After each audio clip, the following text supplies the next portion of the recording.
Boa noite, meu irmão, boa noite, minha irmã, meu amigo, minha amiga.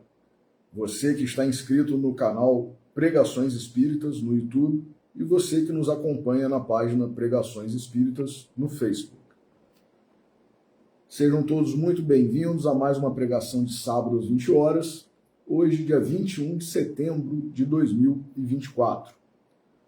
Como leitura preparatória para a nossa prece, nós vamos ler do livro Vinha de Luz, de Emmanuel, psicografado por Chico Xavier, o capítulo 153, intitulado Contristação, que tem por epígrafe: Agora folgo, não porque fostes contristados, mas porque fostes contristados para o arrependimento, pois fostes contristados segundo Deus. Paulo aos Coríntios, na segunda epístola, capítulo 7, versículo 9. Diz Emmanuel: quanta vez se agitam famílias, agrupamentos ou coletividades para que a tormenta não lhes alcance o ambiente comum. Quantas vezes a criatura contempla o céu em súplica para que a dor não lhe visite a senda, ou para que a adversidade fuja ao encalço de outros rumos. Entretanto, a realidade chega sempre, inevitável e inflexível. No turbilhão de sombras da contristação, o homem, não raro, se sente vencido e abandonado. Todavia, o que parece infortúnio ou derrota pode representar providências salvadoras do todo compassivo. Em muitas ocasiões, quando as criaturas terrestres choram, seus amigos da esfera superior se alegram, à maneira dos pomicultores que descansam tranquilos depois do campo bem podado. Lágrimas nos lares de carne frequentemente expressam júbilos de lares celestiais.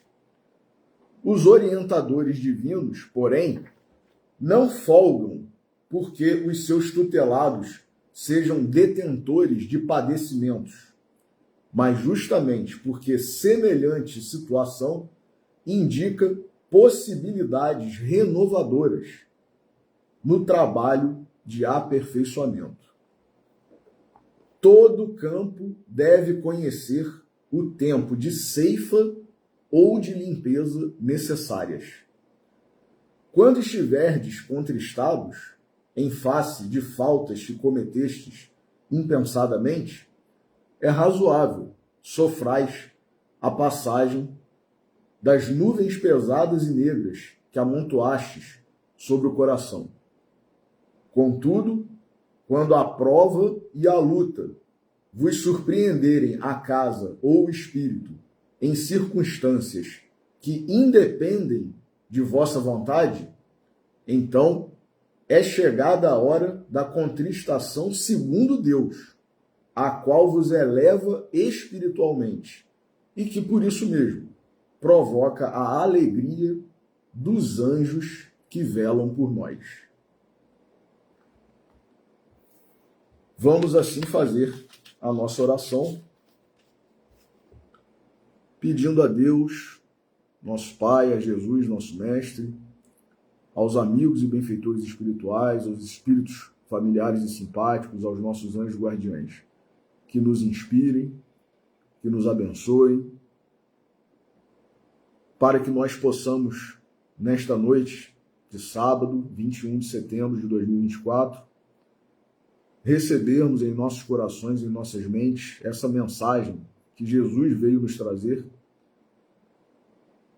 e que foi refletida, repetida e anunciada por Paulo em relação a como nos devemos portar, como devemos viver, com a alegria da boa nova e não com a tristeza que, como nós veremos nesse mesmo trecho da epístola de Paulo, da segunda epístola de Paulo aos Coríntios, que não é e não deve ser a tristeza que gera a morte, mas a tristeza, como disse Paulo e comentou Emmanuel, nesse capítulo que acabamos de ler, que gera o arrependimento para a salvação e, portanto, é a tristeza segundo Deus, de acordo com Deus. Então, que a gente possa receber da melhor forma tudo que nos será trazido na noite de hoje e antecipadamente gratos por mais esta bênção, por mais esta oportunidade. Pedimos permissão para iniciar a pregação de hoje. Que assim seja. Meus irmãos, a gente está no mês de setembro. Setembro já ficou conhecido mundialmente como um mês de combate e prevenção ao suicídio.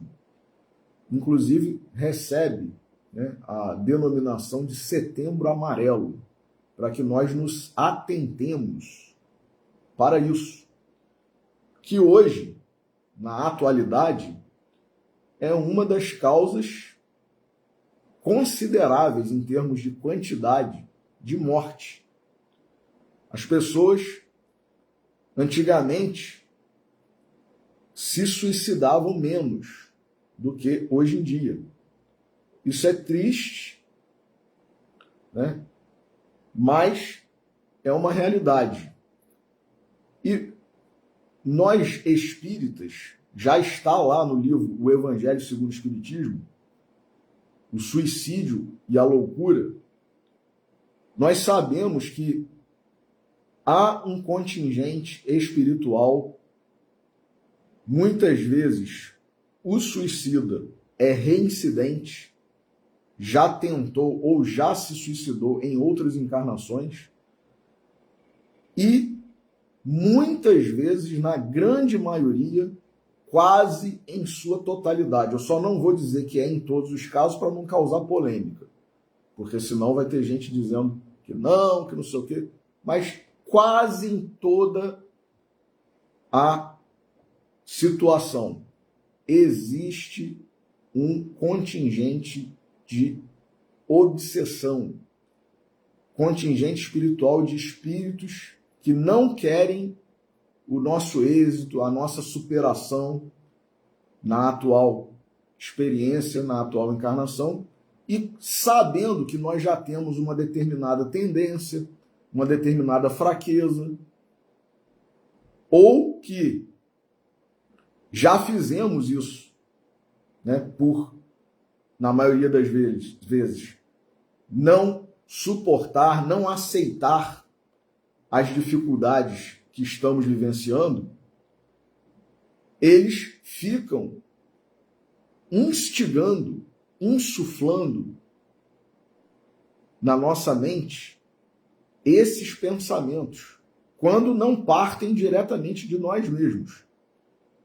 E aí eles ficam, digamos, intensificando, colaborando para que nós concretizemos o ato.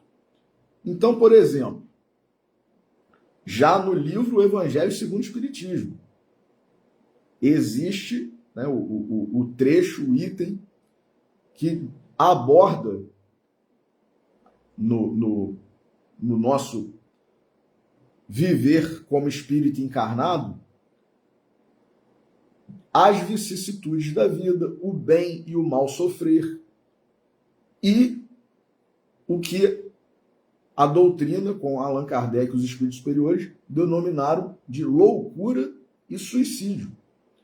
Posteriormente a isso, o Dr. Bezerra de Menezes, que nós sabemos que é um espírito gigante, que é um espírito missionário e que tem conhecimento de causa por dois motivos, ou melhor, por três. Por ser um espírito compromissado com Jesus, por ser um espírito gigante, por ser um espírito que desde a época da vinda de Jesus Cristo ao nosso planeta já havia optado por segui-lo. Então, quem conhece a trajetória de Dr. Bezerra ao longo das encarnações anteriores, como Zaqueu, Parmênio, Quinto Varro, Quinto Celso e Bezerra de Menezes, sabe que é um espírito que desde a época da vinda de Jesus já havia entendido a mensagem de Jesus, já havia optado pelo melhor caminho, pelo caminho reto que nos conduz a Deus. Então, não somente por essa autoridade espiritual, mas também porque foi médico, então tem o aspecto espiritual, religioso, tem o aspecto científico da sua autoridade, na última encarnação, do Dr. Bezerra de Menezes, médico, e também espírita.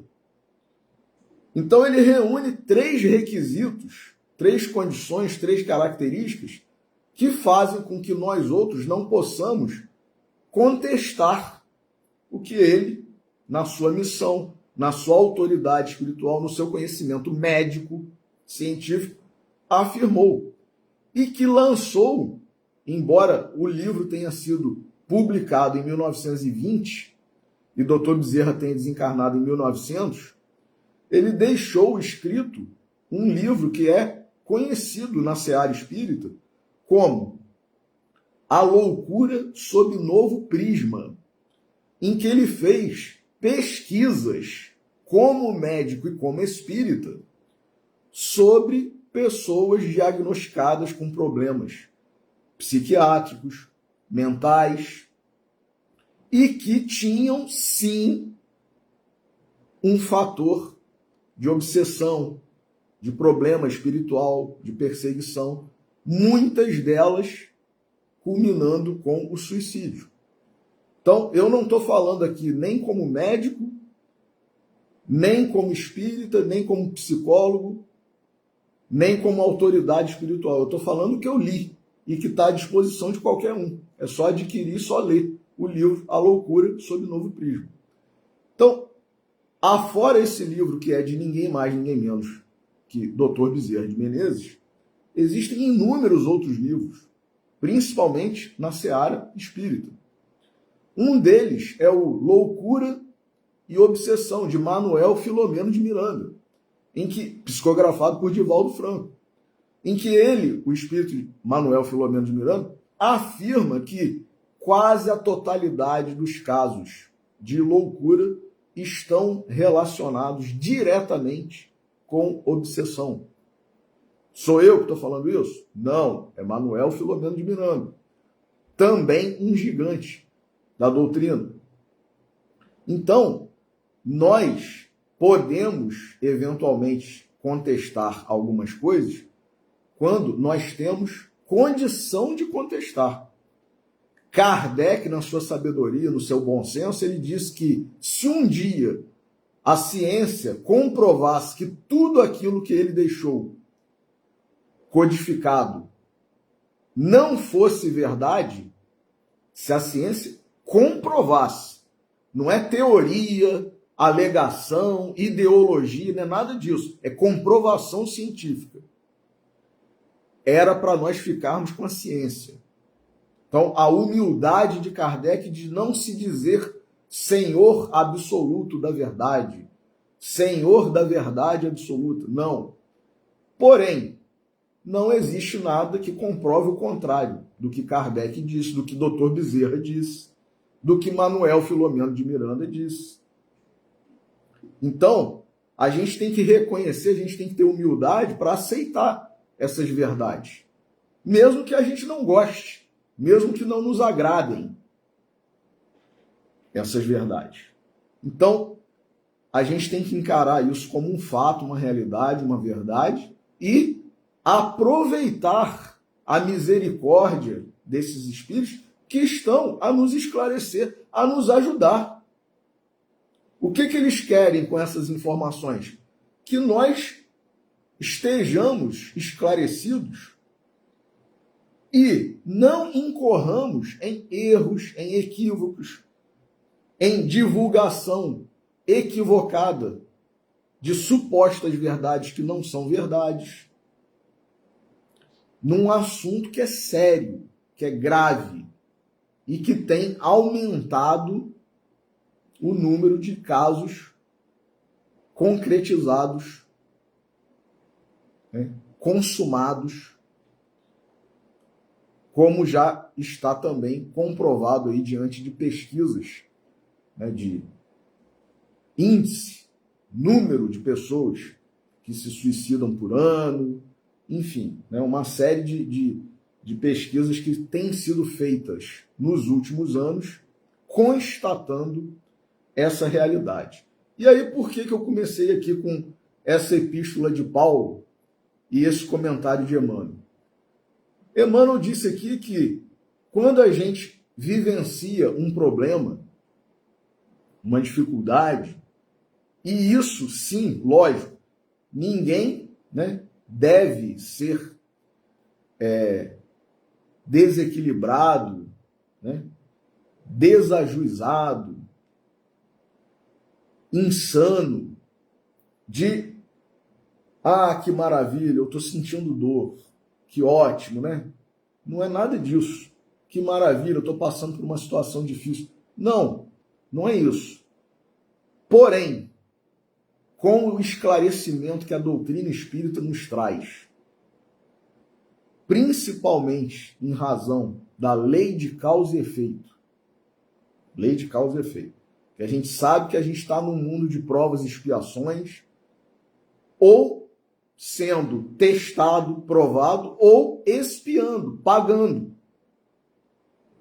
E eu não estou aqui apontando o dedo para ninguém, dizendo que se você está passando por uma situação difícil é porque você está pagando. Não estou. É a doutrina e a lei de causa e efeito que nos esclarecem isso. Nos explicam causas atuais e causas remotas das nossas aflições. Livro Evangelho segundo o Espiritismo. Bem-aventurados os aflitos. Capítulo 4. Ou 5º, não me lembro agora. Que é anterior ao capítulo O Cristo Consolador. Né?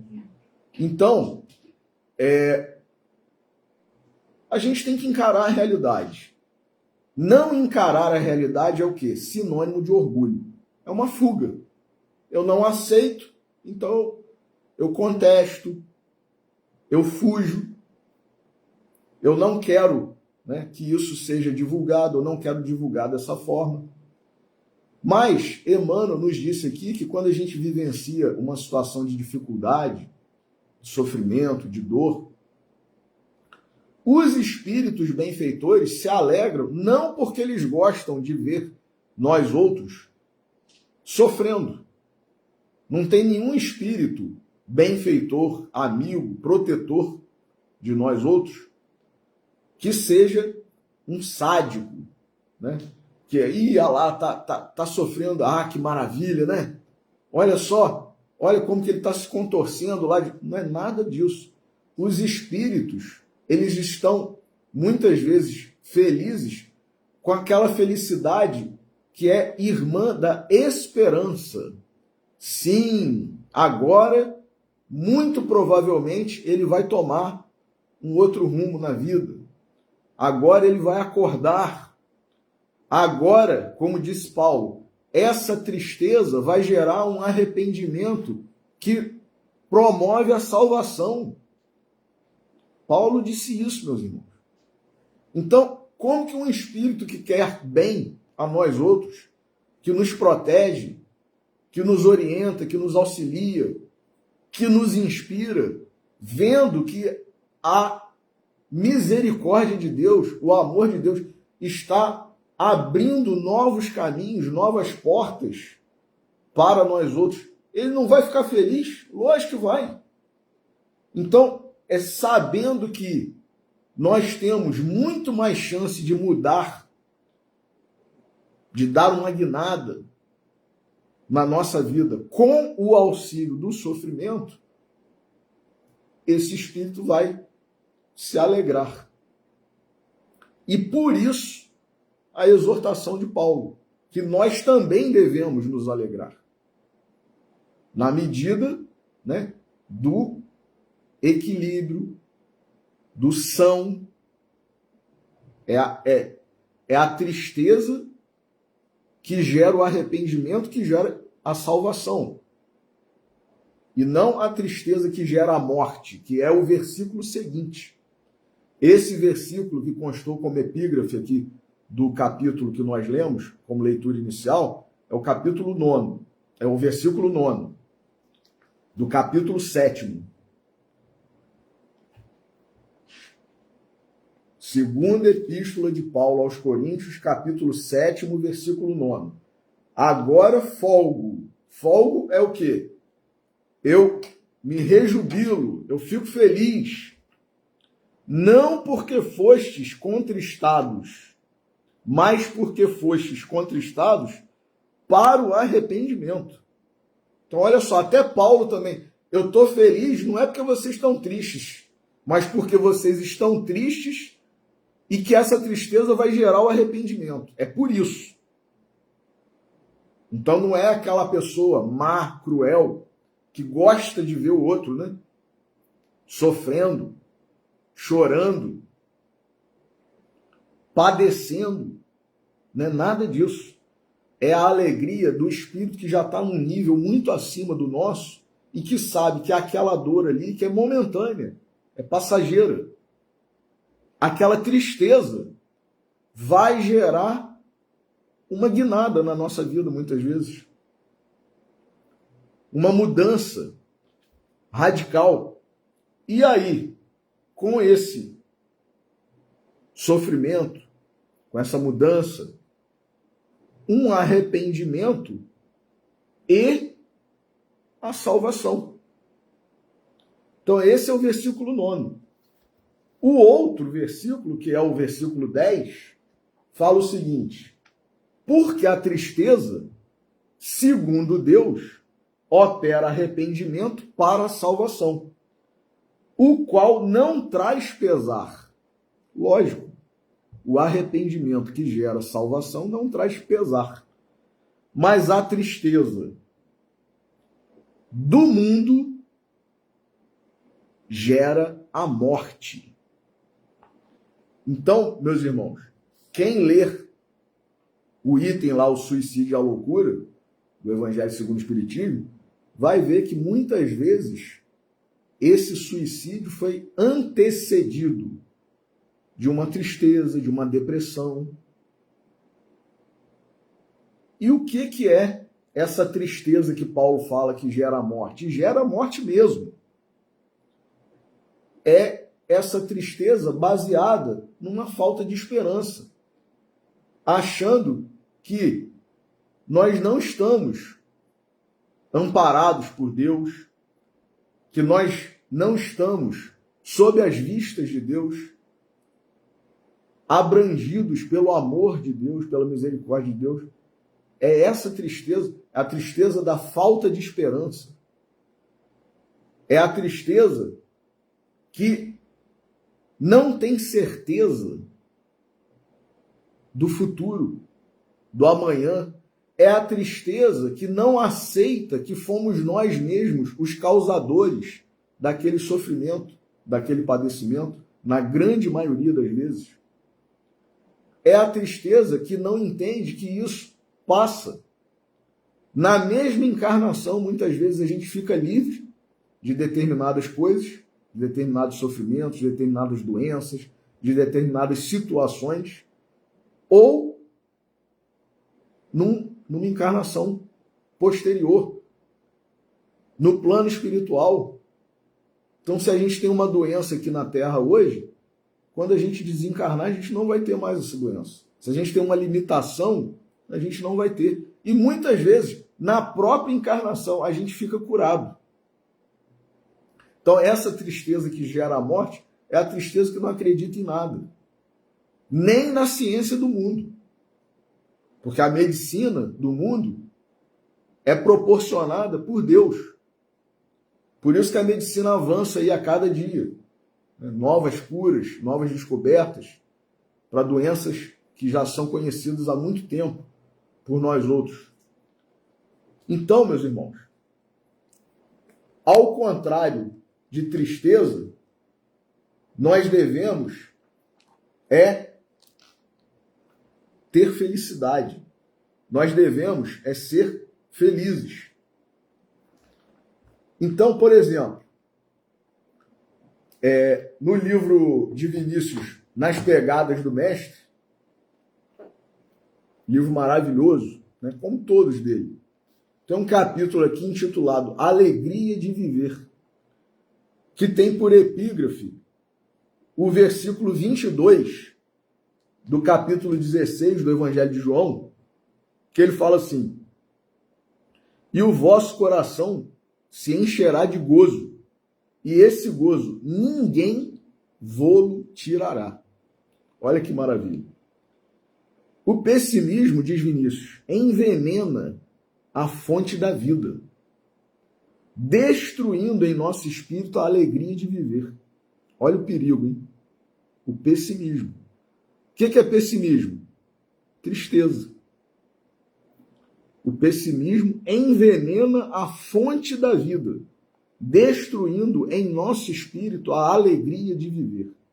A origem desse estado mórbido, dessa lepra da alma, está na irrealização dos ideais que acalentamos.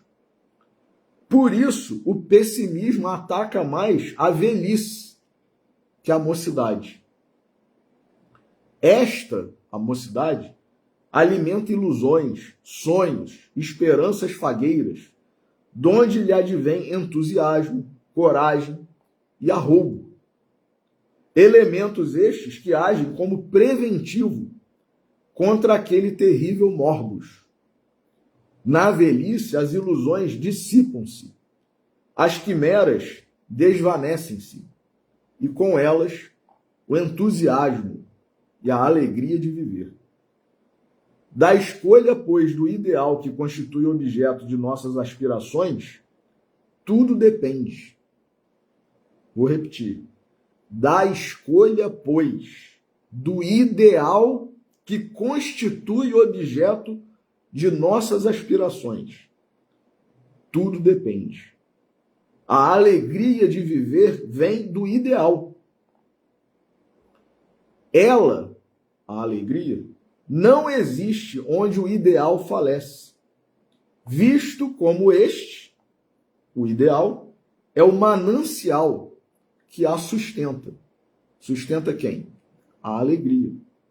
Então a gente tem sempre que ter um ideal, sempre tem que idealizar, projetar coisas, empreendimentos, ações, projetos. Quando este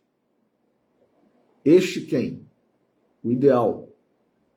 Quando este seca, a vida morre, porque não há vida onde não há alegria de viver. A vida há de ser vivida com prazer, seja qual for a emergência em que nos encontremos. Transcorra ela num palácio ou numa tapera, no fastígio do poder ou na obscuridade extrema. O que Vinícius está dizendo aqui? A gente tem que ter alegria de viver em qualquer circunstância. Meus irmãos, nós que somos espíritas, só pelo fato de estarmos encarnados, tendo mais essa oportunidade, essa bênção que Emmanuel, Haroldo Dutra, André Luiz e tantos outros, né? Haroldo está encarnado aqui, mas ele fala sempre: a fila para reencarnar é gigantesca. Nós que conhecemos o livro 50 anos depois, o livro Renúncia, de Emmanuel, que são os livros que contam a história de Célia Lúcio, né? No final do livro 50 anos depois, e no início do livro Renúncia, a gente vê lá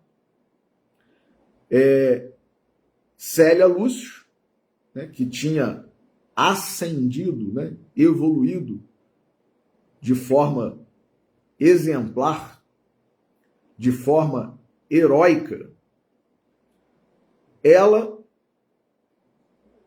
pelo que está no livro Renúncia, não precisava mais reencarnar. Ela já estava num mundo que era Sírios, né, um mundo muito mais avançado do que o nosso mundo, nosso planeta Terra. Porém, o grupo do qual ela fazia parte, seu pai, sua mãe, seu avôzinho, sua irmã, seu cunhado e todas as pessoas que se relacionaram mais diretamente com ela, desse grupo todo, não conseguiram avançar espiritualmente, evoluir, progredir, como a gente vê no livro 50 anos depois. Foram pessoas comuns, né? Na época lá de Roma, fazendo o que todo mundo fazia, não tinha nada de nem muito grave, nem de muito heróico. Mas é como nós outros, nos dias de hoje. A gente não é santo, mas também não é um criminoso. E aí, né, a gente fica achando às vezes que a gente já está muito bem e tal. E aí aparece lá o relato de que eles só conseguiriam reencarnar se houvessem perdoado suficientemente uns aos outros. Que aí eles começam a ver, né, o que cada atitude ao longo da vida de cada um estava gerando naquele momento, as consequências e tal.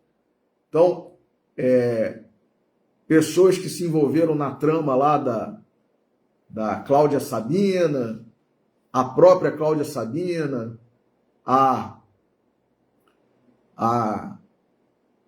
criada lá, né, a serva lá que ela colocou infiltrada na casa lá dos Lúcios, né, e a médium também, enfim, e os outros também que, por orgulho, por egoísmo, né, não aceitaram a situação de Célia, que na verdade, para salvar a família, né, pegou para si aquela responsabilidade toda, sem ser verdade aquilo, né? Ela quis salvar o casamento dos pais, quis salvar a família e tal, e aí a gente sabe toda a trajetória que está narrada lá no livro, e eles foram vivendo a vida deles como se nada tivesse acontecido, né? Só que chegou num dado momento, na espiritualidade, quando todos haviam desencarnado, que eles estavam começando a ver ali, vivenciar as consequências disso. E aí, né, se eu não estou enganado, eu acho que o próprio Nélio Lúcio, né, que esse sim tinha avançado um pouco mais do que os demais, mas não tanto quanto Célia, né? Porque talvez por ser romano e influente, poderoso perante o imperador, né? A família era toda muito ligada ao imperador, Hélio Adriano. Talvez ele não tivesse querido assumir oficialmente que aceitava o cristianismo, e Célia, embora fosse uma patrícia romana, né, aceitou, se converteu e, né, vivenciou, como diz Emmanuel no prefácio do livro, todas as lições, aprendeu e vivenciou todas as lições do nosso Mestre Jesus. Então, os espíritos lá, né, mais adiantados, mentores, e os mais evoluídos desse grupo, chegaram à conclusão de que, para reencarnar, que seria necessário, lógico, eles teriam que se perdoar mutuamente, suficientemente. Não é aquele perdão, tá bom, eu perdoo, mas eu não quero saber de você nunca mais. Nem daqui a 10 encarnações. Não, é o perdão que, ó, na próxima você vai vir junto, hein? Puxa vida, é mesmo? É, e tem que perdoar. Porque se ficar aquela rusga, não dá certo. Então, é a alegria que um benfeitor, quando vê que a gente conseguiu vencer essa dificuldade, a gente está dando um passo a mais. A gente está subindo um degrau na escada. Então, quem que não vai gostar? Né? Então, quando Vinícius aqui, né, fala que a gente tem que ter esse ideal, principalmente a gente espírita, que conhece tudo isso, a gente tem essas informações todas. Puxa vida, a gente tem que fazer bom uso disso. Né? Vai ter um momento ou outro que a gente vai ter uma tristezinha, né? Vai ter uma decepção, tal. Faz parte do nível em que nós estamos. Faz parte do mundo de provas e expiações. Mas sabendo que isso é passageiro. Isso é passageiro. Né? E que, muito acima disso,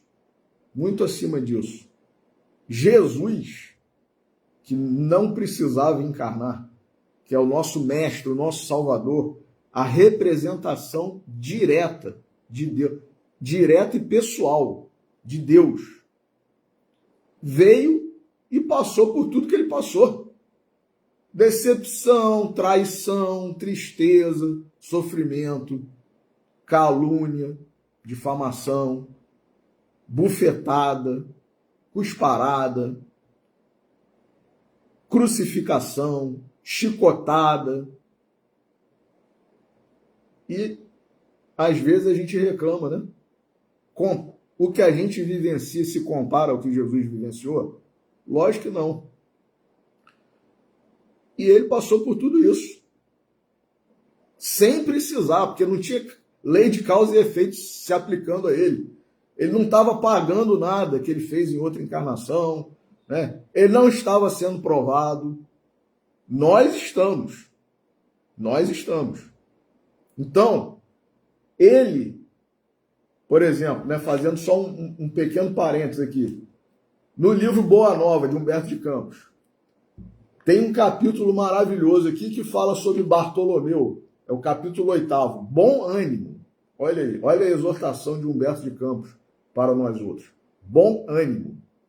Bartolomeu era um discípulo de Jesus, um dos 12, né? Só que ele era triste. Ele não era uma pessoa alegre, né? Ele era triste. Ele tinha dificuldades com a família dele, né? Ele era meio pessimista. Ele não conseguia vislumbrar, né, que a causa do Evangelho, né, a causa do Cristo, fosse obter sucesso, fosse conseguir ser implementada, concretizada. Então ele era meio pessimista. E além dessas questões pessoais dele. E de vez em quando ele ficava se lamentando, né, se lamuriando com Jesus e tal. E aí Humberto de Campos, numa dessas ocorrências, ele relata aqui que Jesus falou assim, depois que Bartolomeu desabafou lá com Jesus, mais uma vez, né, falando de tudo que ele vivenciava, das coisas que ele vislumbrava que não seriam exitosas, Jesus fala assim para ele, a nossa doutrina, entretanto, é a do Evangelho, ou da Boa Nova. E já viste, Bartolomeu, uma boa notícia não produzir alegria? Quem recebe uma boa notícia não fica alegre? Eu não conheço, né? Então, quando a gente recebe uma boa notícia, por mais que a gente esteja num momento difícil e tal, a gente fica feliz. Pode não durar muito tempo a nossa felicidade, né? Por causa do nosso egoísmo, por causa do nosso orgulho. A gente tem sempre o mais, né? A Emmanuel tem um capítulo também num desses livros da coleção Fonte Viva, né? Que o capítulo tem por título O Mas e os Discípulos. Então a gente sempre tem o mais. Né? Não, foi muito boa essa notícia, mas, né? E hoje em dia também a gente vê nos noticiários, né? Até quando se vai dar uma boa notícia, num jornal, né? uma reportagem e tal, sempre tem um mais.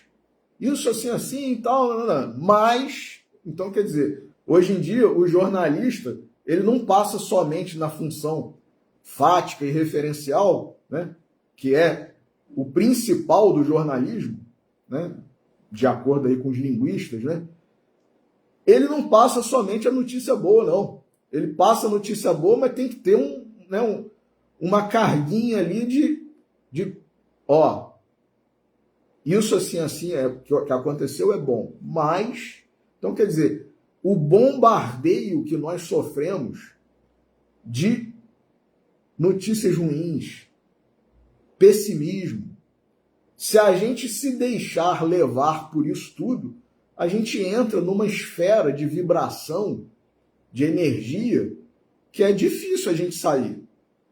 Então, se a gente tem tanta coisa boa, a começar pelo Evangelho do nosso Senhor Jesus Cristo, que é a boa nova, é a boa notícia, porque ele veio para nos proporcionar vida, e vida em abundância. Então, por que a gente vai ficar triste? Decepcionou? Decepcionou. Cada um sabe de si, né? Então, Chico uma vez falou, eu prefiro ser o humilhado do que ser aquele que humilha. Eu prefiro ser o que sofre a decepção do que aquele que decepciona. Eu prefiro ser aquele que se entristece do que aquele que causa tristeza nos outros. E a gente segue, né? A gente segue a vida. Aí ele disse também uma vez, Chico, a mim me dou o direito de ser como devo ser.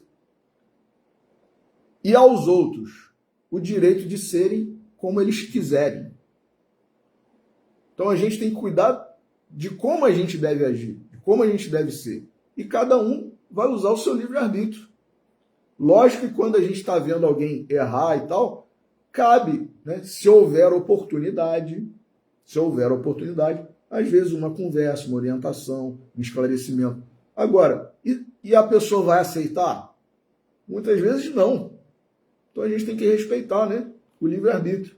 Então, continuando aqui, né, no capítulo do Em Torno do Mestre, capítulo Alegria de Viver. Voltando aqui o parágrafo que eu já li, né? Da escolha, então por isso que a gente tem que ter um ideal, a gente tem que ter fé. Inclusive, no item lá, Suicídio à Loucura, do livro O Evangelho segundo o Espiritismo, eles falam lá, os espíritos, que muito dessa tristeza, dessa depressão, do suicídio, é a falta de fé. Falta de fé no futuro. A falta de esclarecimento que muitos não têm, né? O esclarecimento que nós espíritas temos, de saber que vai passar. É só por agora. É só por um momento. E que se a gente superar essa dificuldade, a gente vai estar subindo na escada. A escada de Jacó aí, né? A escada ascensional, a escada da evolução. Então, a gente tem que ter um ideal. Ah, mas eu já estou muito idoso. Eu não tenho mais, que é exatamente o que Vinícius está falando aqui. Eu não tenho mais ideal nenhum nessa vida. Tem sim. Nós somos espíritos imortais. Existe um relato de um senhor de 90 e poucos anos que começou a fazer aulas de violino. E todo mundo começou a achar estranho, alguns caçoando dele, zombando. Ah, você com 90 e poucos anos, você vai aprender violino? Não vai.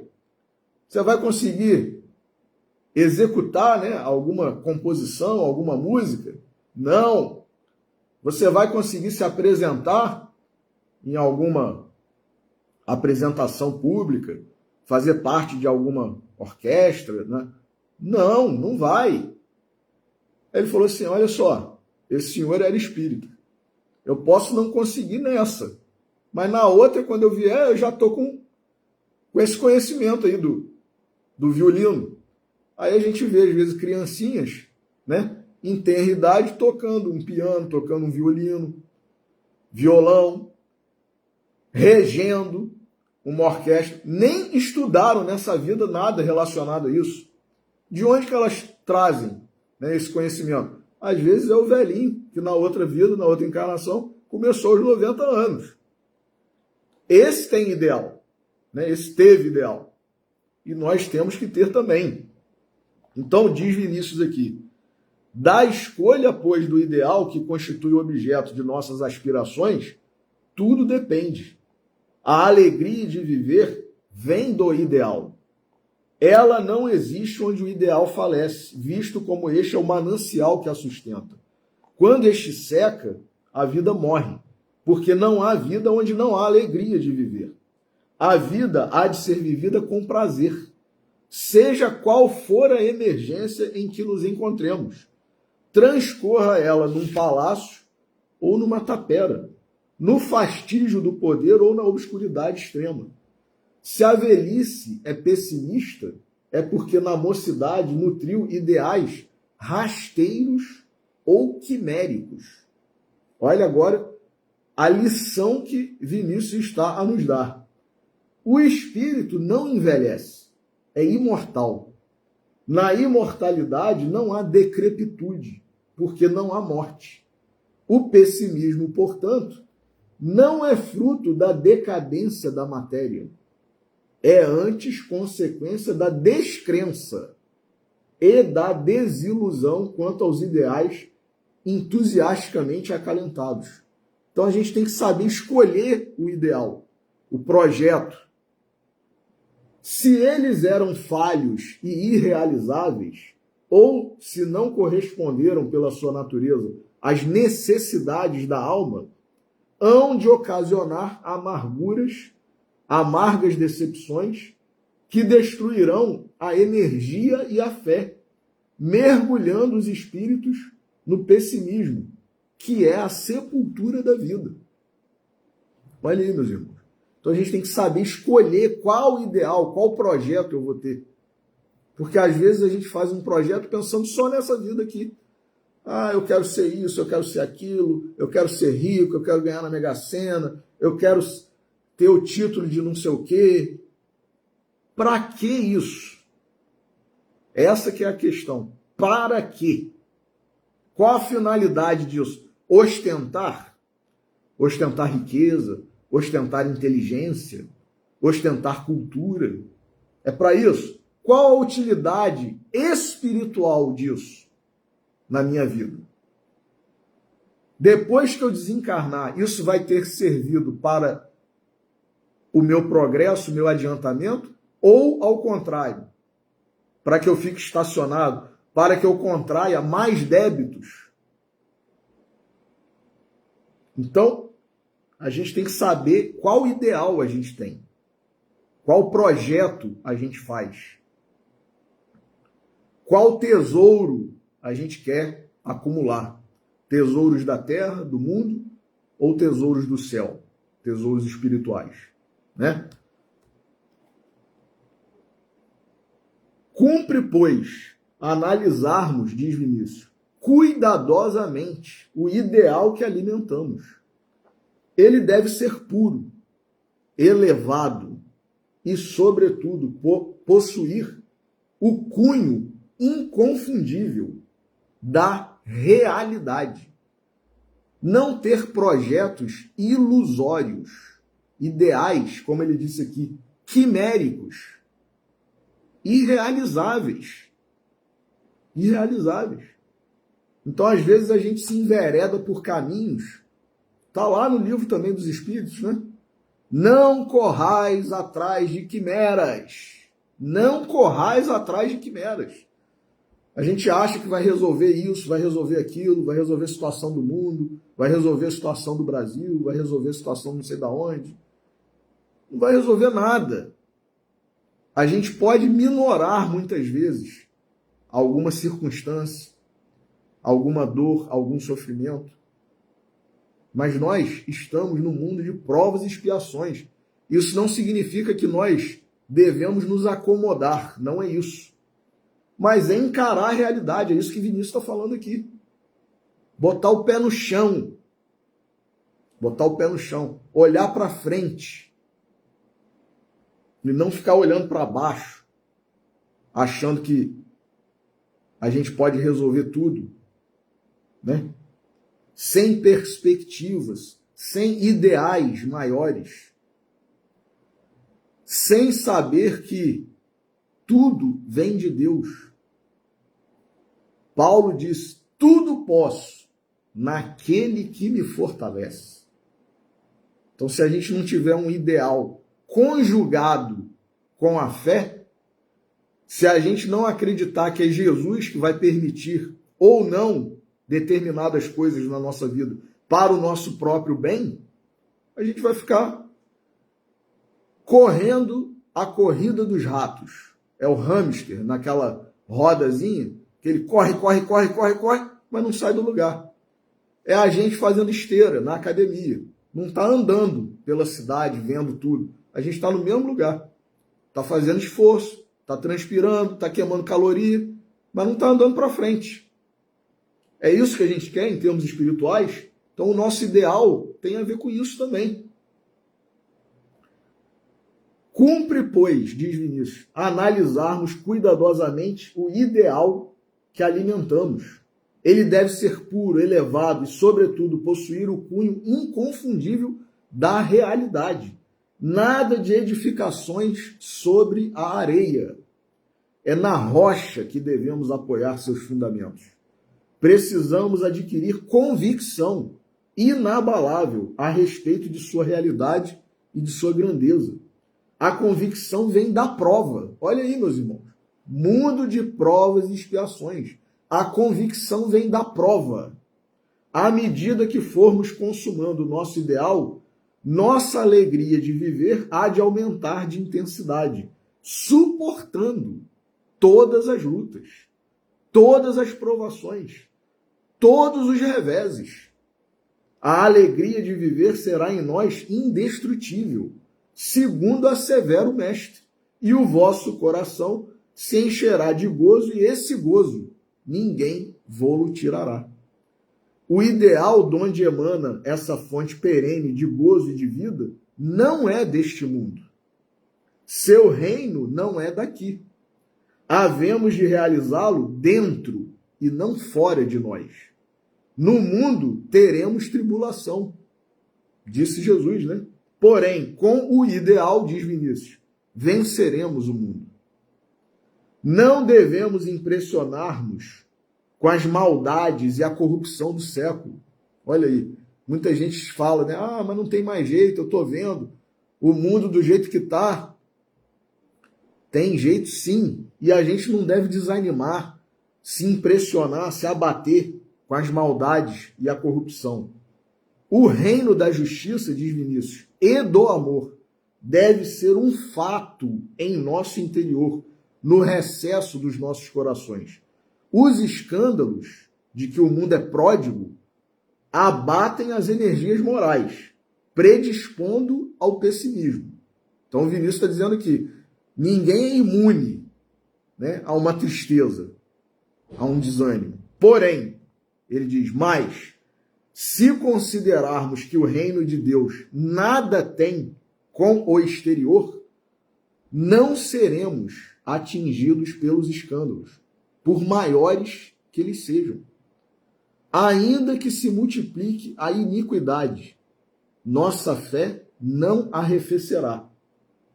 O ideal supremo, único, digno de nossas aspirações, nos fará perseverar até o fim, sem temores nem desfalecimentos. Jesus não falou? Aquele que perseverar até o fim será salvo? Nossas almas, finaliza Vinícius, permanecerão no estado de otimismo contínuo, correspondendo a tal fonte de água viva, que do nosso interior fluirá para a eternidade, conforme Jesus disse à samaritana. Que maravilha de texto, hein?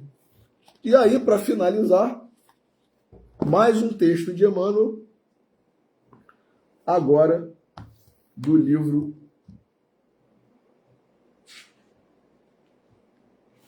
Caminho, Verdade e Vida. também, né, de Emmanuel e também psicografado por Chico Xavier, capítulo 130, intitulado Tristeza. Então, a gente, espírito habitante de mundo de provas e expiações, é comum essa dualidade sempre. Porque a gente não está ainda, né, convicto, a gente não está com as virtudes, cuja alegria é uma delas, né? Alegria de viver, né? Que é irmã da fé, que é irmã da esperança. A gente não está com essas virtudes consolidadas, sedimentadas em nós. Então, a gente vive essa dualidade. Momentos de alegria, momentos de tristeza, dúvida, né? Desânimo, esperança, tal. Mas a gente tem que procurar fortalecer essas virtudes, essa fé, essa convicção, para que a gente, mesmo nas situações de adversidade, de tristeza momentânea, de desânimo momentâneo, a gente saia dessa faixa vibratória e volte para a faixa saudável, digamos assim, né? Que é a faixa espiritual que Jesus quer nos proporcionar. Vida em abundância. Então, capítulo 130, para nós terminarmos a nossa reflexão, intitulado Tristeza, que tem por epígrafe o versículo 10 do capítulo 7º da segunda epístola de Paulo aos Coríntios, e que diz o seguinte: porque a tristeza, segundo Deus, opera arrependimento para a salvação, o qual não traz pesar, mas a tristeza do mundo gera a morte. Conforme observamos na advertência de Paulo, há uma tristeza segundo Deus e outra segundo a terra.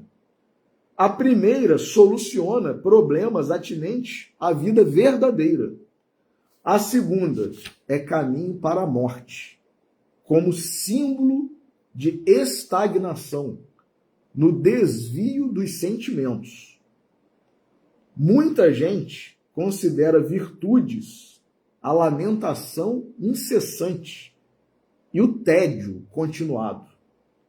Encontramos os tristes pela ausência de dinheiro adequado aos excessos. Vejamos, hein? Não é porque está faltando dinheiro para comer, não é porque está faltando dinheiro para comprar o remédio. Não. Triste porque está faltando dinheiro para os excessos. Ah, porque eu queria viajar, porque eu queria ter aquele carro, porque eu queria ter aquela casa na praia, porque eu queria ter isso, porque eu queria ter aquilo. Vemos os torturados que se lastimam pela impossibilidade de praticar o mal. Meus irmãos, palavras de Emmanuel. Torturados que se lastimam pela impossibilidade de praticar o mal. Ouvimos os viciados na queixa doentia, incapazes do prazer de servir sem aguilhões. Essa é a tristeza do mundo, que prende o espírito à teia de reencarnações corretivas e perigosas. Raros homens se tocam da tristeza segundo Deus. Muito poucos contemplam a si próprios, considerando a extensão das falhas que lhes dizem respeito, em marcha para a restauração da vida no presente e no porvir. Quem avança por esse caminho redentor, se chora, jamais atinge o plano do soluço enfermiço e da inutilidade, porque sabe reajustar-se, valendo-se do tempo a golpes benditos de esforço para as novas edificações do destino. Que texto maravilhoso. Então, que lição, né? Temos decepções, temos tristezas, temos problemas, temos dificuldades, dores, sofrimentos? Sim.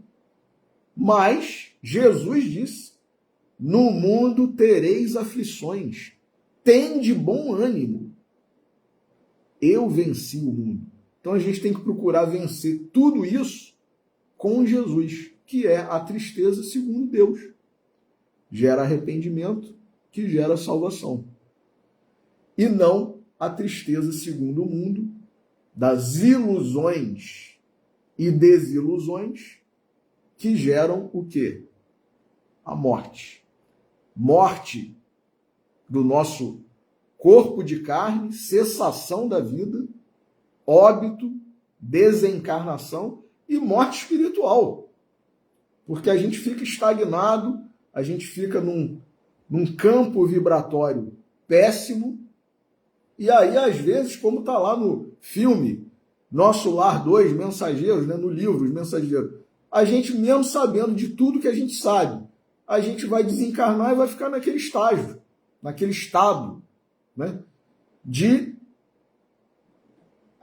não consegui o que eu queria, né, usamos mal tudo que a gente teve aí, graças à misericórdia de Deus, e a quem devemos culpar?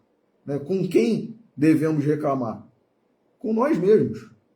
Devemos culpar a quem? A nós mesmos. Então, que a gente possa aproveitar, né, essas lições maravilhosas aí que Jesus nos proporciona, desde a sua vinda até os dias de hoje, e que a gente tenha a alegria de viver, apesar de todas as dificuldades. Então, que Jesus nos abençoe, que Deus nos abençoe, que eles permitam que nós encerremos a nossa reflexão de hoje e que nós tenhamos um sábado, um final de sábado, um domingo, uma semana de alegria. A você que nos acompanha, o meu muito obrigado e que Deus nos abençoe a todos. Uma boa noite.